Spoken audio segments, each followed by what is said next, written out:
वहां पीछे दो बालिकाएं प्ले कार्ड लेकर कब से खड़ी है, हाथ उनके थक जाएंगे। मैं सिक्योरिटी के लोगों से कहूंगा कि वो लेकर के, शायद मेरे लिए लेके आई है, वो लेकर के मुझे दे दीजिए और आपका जो कुछ भी मैसेज होगा मैं उसको बड़ी गंभीरता से लूंगा। அங்கே கூட்டத்திலே ஒரு சிறுவன் கையிலே ஒரு பதாகையை ஏந்தி கொண்டிருக்கின்றான். அந்த குழந்தையிடமிருந்து பாதுகாப்பு அமைப்பைச் சேர்ந்தவர்கள் அவர்கள் அந்த பதாகையை வாங்கிக் கொண்டு வாருங்கள்.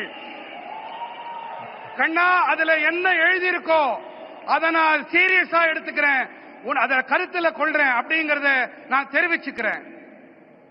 उसको जरा कलेक्ट करके मेरे पास पहुंचा दीजिए. அதை யாராவது கொஞ்சம் சேகரிச்சுட்டு இங்க கொண்டு வாங்க. साथियों, थैंक यू बेटा, आप कब से हाथ ऊपर करके खड़े थे. साथियों, கண்ணா ரொம்ப நேரமா கைய அதை தூக்கிட்டே நின்னுட்டு இருந்த, ரொம்ப ரொம்ப நன்றி உனக்கு.